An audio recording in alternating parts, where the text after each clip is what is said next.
Good afternoon. I'm Cameron Corder, and welcome to another episode of the Quarantine Leadership Series. I'm here today with Keith Vinson, Rodrigo Ross from the YMCA's of Dallas, Texas. Rodrigo, tell us what your role is with the YMCA. So thank you for having me, Cameron. Super excited to be here. I am the Vice President of Diversity, Equity, and Inclusion for the YMCA of Metropolitan Dallas. Yeah, that's great. Great role. What about you, Keith? What all do you do? Oh, wow. My title that they give me is called Vice President of Operations. And then there's some that have nicknamed me the creator of esports. We have not nicknamed, he has nicknamed him that. We have not. So excited about a new initiative, the Mobile Y, that's coming on board. That esports is a part of that, and STEM and a recreation hub that allow us to go deeper into the community, but also get the opportunity to serve with the other executive directors over a few branches in our association with some key initiatives around community health, as well as the big daddy of them all is the turkey trot, the way we open up Thanksgiving in Dallas. Yeah, that's great. Good stuff. We did our first esports event last month. I was really proud. I've been pushing hard for our guys, and I said, hey, we got to start somewhere. Let's get it done. And they did it, and we had a good event. Nice. So I'm sure we're going to tap into you. You guys are getting ready to take a trip. Tell us about it. Tell us where are you going and what you're going to do. Well, we hope we're leaving to go. We hope. And the hope is that all over, everybody is short staffed. So our pilots are finding their way being underserved in some ways. And so we hope to fly out to the World Council, YMCA World Council in Denmark.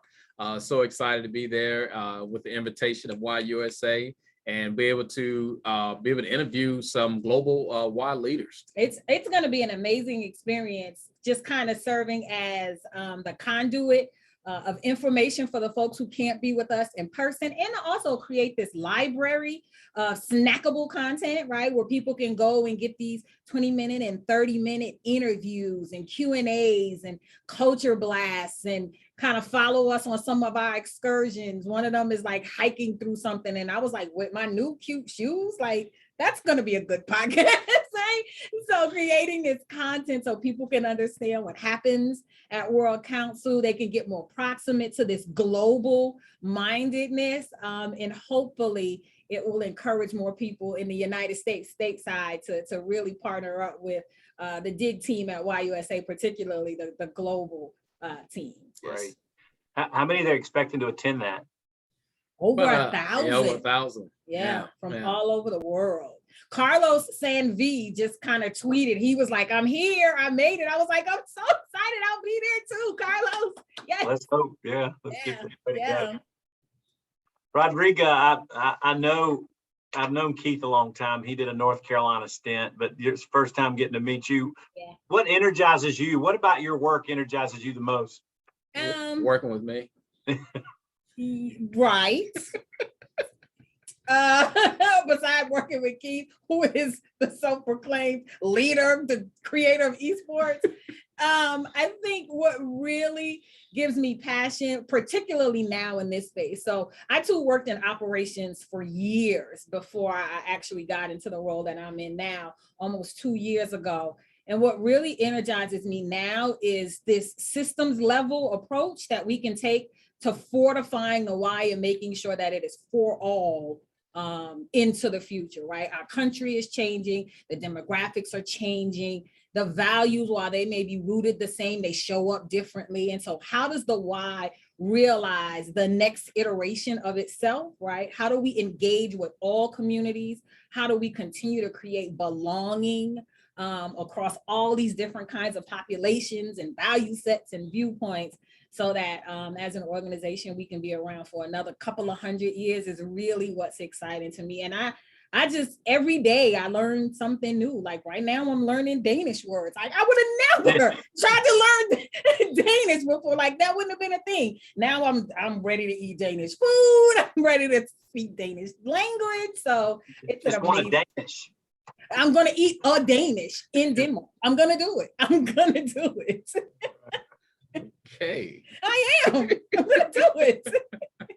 And they said the thing over there that they're known for is their breakfast, coffee and the pastries. And so who am I to take away from years of tradition? I'm going to eat that. Yes. So how long have you, what's your Y career? How long have you been with the Y? So I've been with the Y, oh wow, a little over 21 years. Wow. I've worked with, so young. I know. You hear that? You trying to carry one, so you always going too far. So a little over 21 years here in Dallas. I did a stint in Massachusetts for a couple of years. Came up as a program director, made my way through operations, executive director, district exec. Don't tell the story, Keith.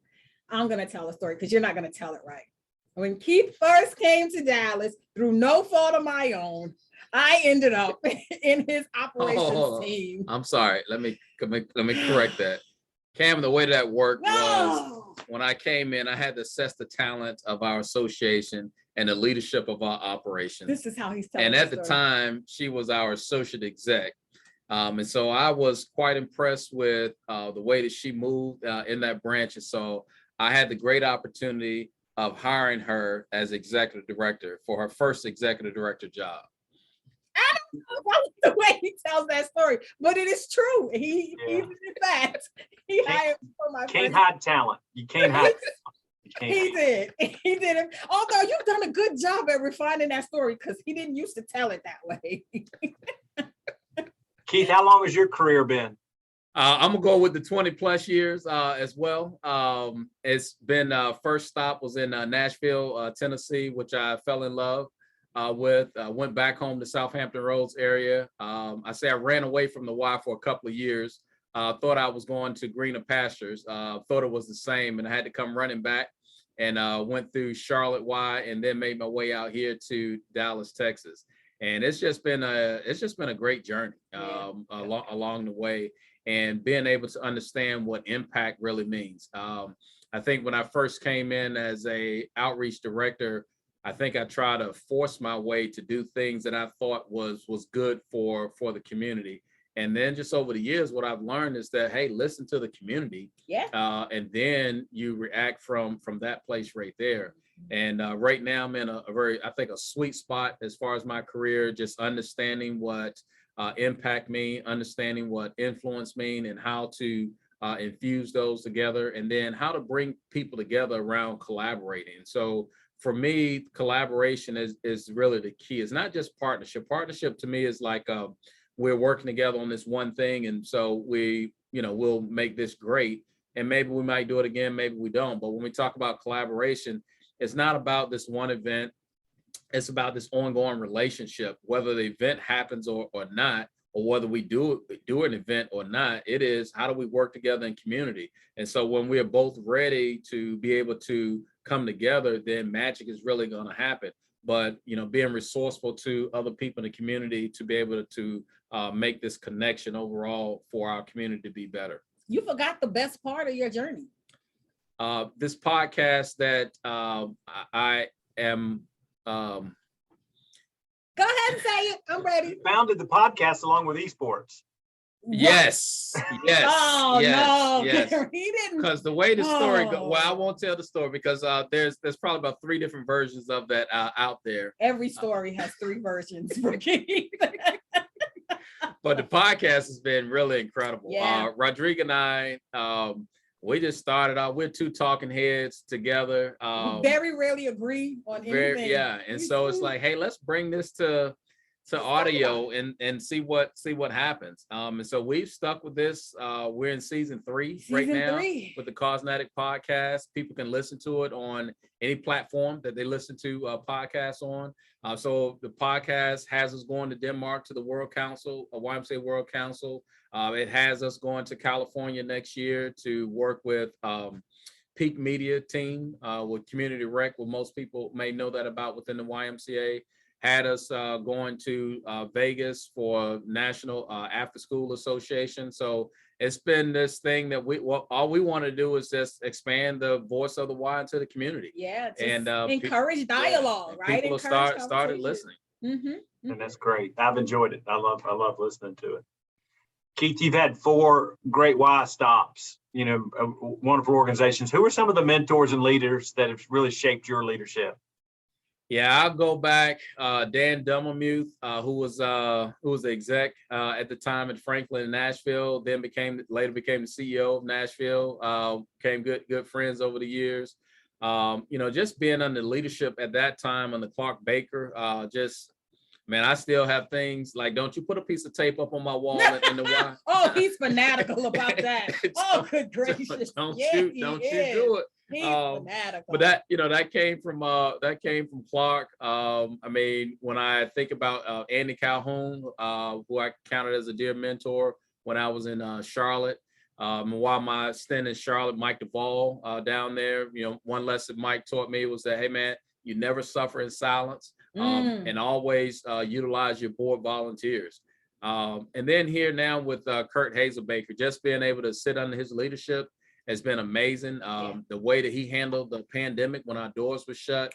A lot of people, Kurt will not pat himself on the back. We got to push Kurt to hey man, you need to tell people more about what you're doing, because what you're doing, I mean, during that whole time of the pandemic, while people's checks were being taken away, parts of their checks been taken away, he found a way to put that back, what was taken away, and add on top of that right there. And even now, still doing that. I mean, it's really amazing the work to sit up on this leadership and see that, but probably doesn't get enough credit where credit is due in terms of what goes on in our association. Yeah.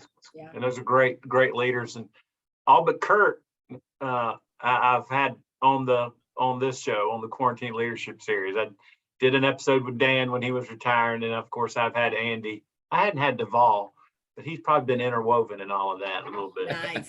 And he got hit. Mike needs to be on the hit list, I guess, to get that. Absolutely. Adam. Absolutely. Yeah, I saw the one with Dan. I listened to and saw that one right there. So of all the interviews you've done, what's exciting you the most about the Y movement? What gets you fired up about what's going on in our Y world? For me, I think it's this energy around folks getting proximate about why we do what we do.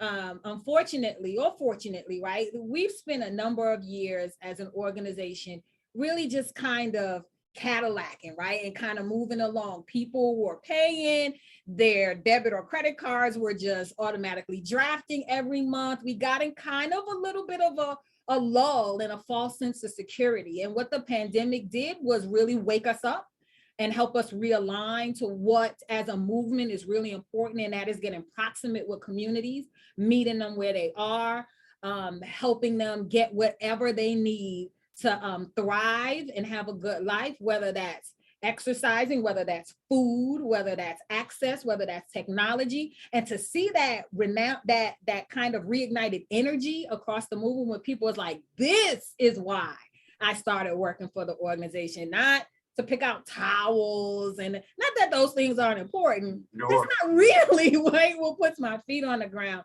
And just to hear so many leaders across the country echoing that same sentiment, that even though the work is super hard and we're really, really thin and we're really, really stretched and we're probably working harder than we have in decades, we're having a good time doing it because we really are standing in the work that drew us to the organization in the first place.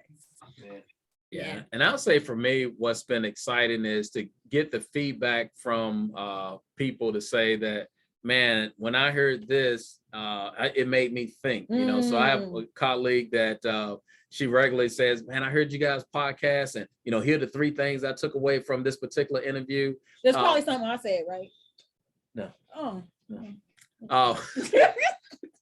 Okay. But to be able to get some of the leaders also out of their norm. Yeah. I think about Kevin Washington on his way out, we got, I think, a raw Kevin Washington, but with lots of nuggets. And so what we tell people when we talk is that we keep the energy high, but we keep the content rich. Yeah. And so, yes, there's a lot of joking, a lot of laughter that's on there, but the content that you're gonna get from our podcast is gonna be some snackable nuggets that you can take on and use. And like I said, for me, when we get a feedback from somebody, getting us a review online or just a staff, and then it's like amazing to see who is listening. Right. Going into a branch the other week, and one of the staff was like, "Man, you guys are doing a fantastic job on the podcast." And it's like, and he said, "But continue to work with Rod a little bit, but Keith, they you're didn't say doing that it." at all. Well, That is not what was said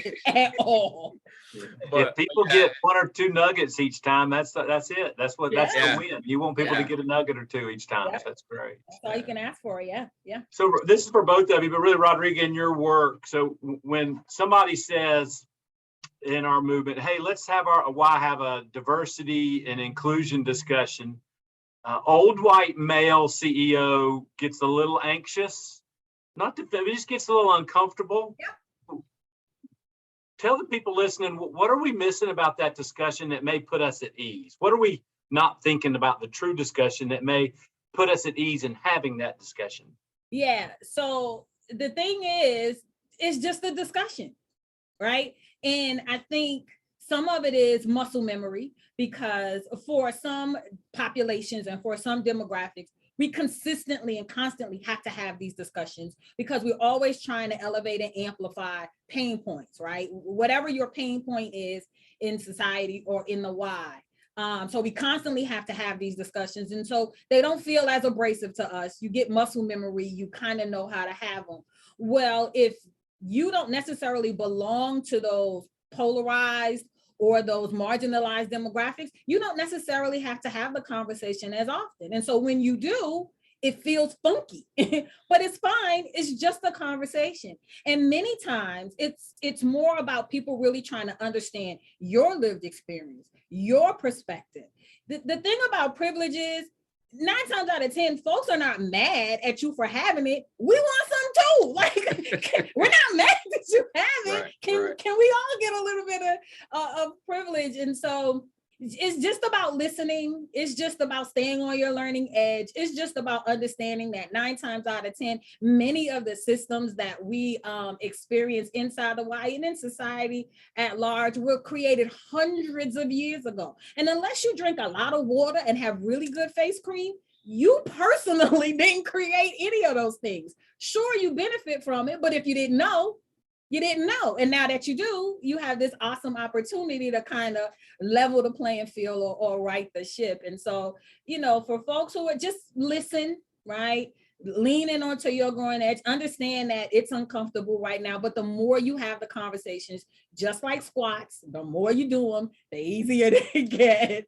Sure, and that's you great. Don't feel as abrasive anymore. And I think that's what people their natural tendency is they don't want to push through the pain. So they might, let me stop, it's burning. But sometimes you just got to kind of push through. It's vulnerability. Yeah. To me is that people, it's just uncomfortable to be vulnerable. Yeah. It's not a part of our natural movement of whether that be a conversation or whatever the case may be. But it's like, I think when we can get over that hurdle of being vulnerable, like reasonable grown folks can sit down and have a conversation. Even when they don't agree. Right. Even when they don't agree. Yeah. And can we ever get to that place there? Can we ever get to the place of can we have conversation? If you don't agree with me, fine. Just listen. Just listen. Mm-hmm. And allow the questions to come about. And it is the way that you said it. A lot of times, just like we tell kids, it's not about what you say, it's about how you say it. So you can ask questions in a way that, hey, you know what, I'm sorry, but I don't understand it. Can you help explain that a little bit more? And then it's on both sides to be able to have that conversation. Because what I think a lot of times that happen when you have people of color in the room and this conversation is, and then they lean into it a little bit more, and everybody can sense the tension that may come. And it's like no one wants to kind of go over that barrier to be just a little bit more vulnerable to really kind of break that tension that's in the room. Staff of color may pull back a little bit. Right. I just had a conversation the other day where a conversation that happened in a room, and this was, I don't know, probably a month ago. And the person of color was saying, I wish that, when this came up, I wish that we could have continued on with the conversation. And I'm saying, like, well, man, why you didn't continue the conversation? Somebody has like to say it felt like this part of the conversation got shut down But the room that we were in, it was in a room of people that, yeah, because it got shut down, yeah, you could still push a little bit more like, hold on, guys, before we move on, I really want to talk about this some more. Can we bake this concept out? Can we bake out this idea? Or can I understand the reason why we shut this conversation down? Like that extra 2 or 3 questions need to be asked just to move it along, because once you bring it outside in the parking lot, it's dead. Yeah. That's good. That's great stuff. Every conversation in that vein has always made me a better leader. It's opened my eyes. It's made me stronger. Yeah. And I mean, you just learn. You learn so much, and you go in thinking that clearly I cannot be similar to this person that's sitting across the table. But when you start to have that conversation, you realize, oh snap. Like, I will tell you, the person that told me where the best collard greens in Dallas was a white guy. And I worked at a branch full of grandmamas and aunties and everyone who could cook in the community. And the one person who introduced me to the best collard greens I ever had in Texas was a white guy. And had we been having a conversation, I'd have missed collard greens. Let's hope that y'all can find collard greens in Denmark. Oh, I'm not hoping. I don't think we can. I'm not hoping. Find out the best collard greens in Denmark. The best collards in Denmark. We're gonna go on the hunt for that. Looking for it. Keith Rodriguez, safe travels on your trip. Thanks so much for what you do and sharing your gifts and talents with the movement. And just, we appreciate you for doing that. Thanks for giving me some time, and our listeners for just participating there. For everybody watching, make sure you share this, subscribe to the YouTube channel, and always remember to lead with love. Thank you. Thank you both.